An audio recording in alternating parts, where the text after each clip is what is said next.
Item ಯಾವುದೇ ಇರಲಿ try ಮಾಡಿ ಆಚಿ ಚಿಕನ್ ಮಸಾಲಾ. ನೋಡ್ತಾ ಇದ್ರಿ, ಕಳೆದ ಡಿಬೇಟಲ್ಲೂ ಕೂಡ ಬಂದಿದ್ರಿ ಇದೇ ವಿಚಾರವಾಗಿ. ಬಟ್ ಸಮಸ್ಯೆ ಇಲ್ಲ, ಪರ್ಯಾಯ ವ್ಯವಸ್ಥೆ ಖಂಡಿತ ಭಾರತ ಮಾಡುತ್ತೆ ಅಂತ ನೀವು ಹೇಳ್ತಾ ಇದ್ರಿ.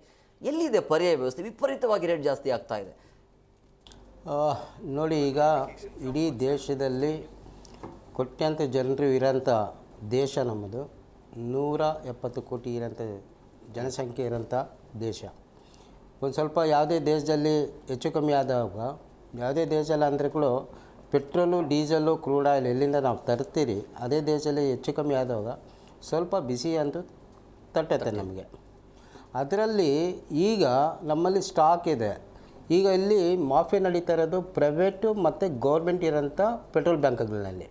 ಪ್ರೈವೇಟ್ನಲ್ಲಿ ಸಿಕ್ಕತ್ತೆ, ಯಾಕೆ ಗೌರ್ಮೆಂಟ್ನಲ್ಲಿ ಸಿಗೋಲ್ಲ? ಪ್ರೈವೇಟಿಗೆ ಯಾರು ಕೊಡೋದು, ಗೌರ್ಮೆಂಟ್ಗೆ ಯಾರು ಕೊಡೋದು? ಎಲ್ಲ ಒಂದೇ ಏಜೆನ್ಸಿನೇ ಕೊಡೋದು. ಪ್ರೈವೇಟ್ನಲ್ಲಿ ನಿಮಗೆ ಬಂದ್ಬಿಟ್ಟು 10-20% ಜಾಸ್ತಿ. ಅದಕ್ಕೆ ಪ್ರೈವೇಟ್ನಲ್ಲೇ ನಮ್ಮ ಆಟೋ ಚಾಲಕರಾಗಲಿ ಯಾರೇ ಆಗಲಿ ನಮ್ಮ ಸಿಟಿಜನ್ಸು ಯಾರೂ ತೊಗೊಳ್ಳಲ್ಲ. ಎಲ್ಲಿ ಕಮ್ಮಿ ಇರುತ್ತೋ ಅಲ್ಲಿ ತೊಗೊಳ್ಳೋದು ಯೂಶ್ವಲಾಗಿ ಇರುತ್ತೆ. ಇವತ್ತು ಒಳಗಡೆ ಒಪ್ಪಂದಗಳಿರ್ಬೋದು ಅಥವಾ ಏನೋ ಇರ್ಬೋದು, ಇಲ್ಲ ಇರಲ್ಲ, ಅಲ್ಲಿ ಇರುತ್ತೆ. ಇಲ್ಲಿ 80 ರೂಪಾಯಿ, ಅಲ್ಲಿ 120 ರೂಪಾಯಿ, 100 ರೂಪಾಯಿ. ಅಂದರೆ ಲೀಟ್ರ್ ಮೇಲೆ, ಕೆ ಜಿ ಮೇಲೆ ನಿಮಗೆ 40 ರೂಪಾಯಿ ಜಾಸ್ತಿ ಆಗಿಬಿಟ್ರೆ, ಒಬ್ಬ ಸಾಮಾನ್ಯ ಆಟೋ ಓಡಿಸ್ಕೊಂತ ಜೀವನ ಮಾಡೋರು 1 ಕೆ ಜಿಗೆ 1 ಲೀಟ್ರಿಗೆ ನೀವು 40 ರೂಪಾಯಿ ಜಾಸ್ತಿ ಕೊಟ್ಬಿಟ್ರೆ ಅವ್ರಿಗೆ ಹೊರೆ ಬೀಳುತ್ತೆ. ಅದರಿಂದ ಎಲ್ಲಿ ನಮಗೆ ಗೌರ್ಮೆಂಟಿಗೆ ಮಾತ್ರ ಸಿಕ್ಕತ್ತು, ಎಲ್ಲಿ ಕಮ್ಮಿ ಸಿಕ್ಕತ್ತು, ಅಲ್ಲಿ 5 ಅವರ್ ಕಾತಿ CNG ಆಗಲಿ ಅಥವಾ ತನ್ನ ಇದನ್ನ ಹಾಕ್ಕೊಳ್ತಾ ಇದ್ದಾರೆ. ಓಕೆ, LPGನ ಇದು ಕಮ್ಮಿ ಆಗ್ಬೇಕು. ಏನು ಏಜೆನ್ಸಿಗಳಿರುತ್ತೆ, ಏನು ಟಾಸ್ಕ್ ಫೋರ್ಸ್ ಇರುತ್ತೆ. ನನ್ನ ಪ್ರಶ್ನೆ ಏನು ಅಂದರೆ, ಈ ಸಂದಿಗ್ಧ ಪರಿಸ್ಥಿತಿಗೂ ಅರ್ಥ ಮಾಡ್ಕೊಳ್ಳೋಣ, ಸಮಸ್ಯೆ ಇದೆ. ಈ ಸಂದಿಗ್ಧ ಪರಿಸ್ಥಿತಿಯಲ್ಲಿ ಸರ್ಕಾರ ಜನರ ಜೊತೆ ಯಾಕೆ ನಿಲ್ತಾ ಇಲ್ಲ? ಯಾಕೆ ರೇಟ್ ಜಾಸ್ತಿ ಮಾಡಬೇಕು ಇದು ಅನ್ನೋದು ಪ್ರಶ್ನೆ. ಹೇಳಿದ್ರೆ ಅಲ್ಲಿಂದ ಆಮದು ಬರೋದು ಲೇಟ್ ಆಗ್ತಾ ಇದೆ, ಸೊ ಅಲ್ಲಿ ದುಬಾರಿ ರೇಟ್ ಆಗ್ತಾ ಇದೆ. ಅದು ಬೇಡ ನಮಗೆ. ಈ ಸಂದಿಗ್ಧ ಪರಿಸ್ಥಿತಿಯಲ್ಲಿ ನಮ್ಮ ಜೊತೆಗೆ ನಿಲ್ಲೋರು ಜನಪ್ರತಿನಿಧಿಗಳು, ಈ ಸರ್ಕಾರ. ಬಟ್ ನಮ್ಗೆ ಅರ್ಥ ಇದೆ, ಬಟ್ ಯಾಕೆ ನಿಲ್ಲಕ್ಕೆ ನೀವು ಯಾಕೆ ಜನಸಾಮಾನ್ಯರ ಮೇಲೆ ಅದನ್ನು ರೇಟ್ ಜಾಸ್ತಿ ಮಾಡ್ತೀರಿ ಅಂತ? ಈಗ ತಾನೇ ಆಗಿರೋದು ಇದು. ಈಗ ಬೆಳವಣಿಗೆ ಇದೇನು ಸುಮಾರು ತಿಂಗಳಿಂದ ಇಲ್ಲ, ಈಗ ಒಂದು ವಾರದಿಂದ 4-5 ದಿವಸದಿಂದ ಆಗ್ತಾಯಿದೆ. 5 ಅವರ್ 6 ಅವರ್ ಆಟೋ ಚಾಲಕರು ನಿಂತು ಪೆಟ್ರೋಲ್ ಬ್ಯಾಂಕ್ಗಳಲ್ಲಿ ನಿಂತು ಸುಮಾರು ಕಿಲೋಮೀಟರ್ ನಿಂತು ಆಗ್ತಾಯಿದ್ದಾರೆ. ಅದು ಈಗ ಗಮನಕ್ಕೆ ಬಂದಿದೆ. ನಿಮ್ಮ through, channel through, public through, news through ಎಲ್ಲರಿಗೂ ಅವ್ರ ಗಮನಕ್ಕೆ ಹೋಗಿದೆ.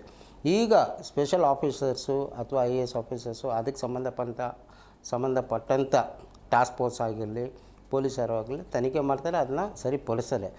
ಟೈಮ್ ಬೇಕಾಗತ್ತೆ. ಯಾಕಂದರೆ ಇದನ್ನ ಬಂದ್ಬಿಟ್ಟು ಇಮ್ಮಿಡಿಯೇಟಾಗಿ ನಾವು ಸರ್ಕಾರನಾಗಲಿ ಇನ್ನೊಬ್ಬರನ್ನ ದೂಷಿಸೋದು ಬೇಡ. ಪೆಟ್ರೋಲ್ ಬ್ಯಾಂಕ್ ಏನು ಮಾಲೀಕರು ಇರ್ತಾರಲ್ಲ, ಅವ್ರು ಮಾಡ್ತಾರಂಥ ತಪ್ಪಿಗೆ ನಾವು ಒಂದೇ ಸತಿ ಸರ್ಕಾರಕ್ಕೆ ಹೇಳೋದು ತಪ್ಪಾಗುತ್ತೆ.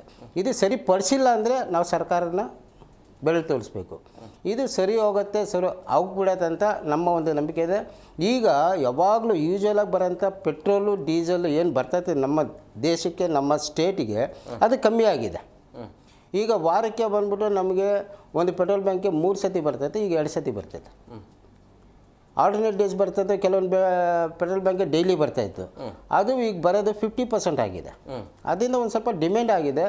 ಇವರು ಅದನ್ನ ಅಡ್ವಾಂಟೇಜ್ ತೊಗೊಳ್ತಾರೆ.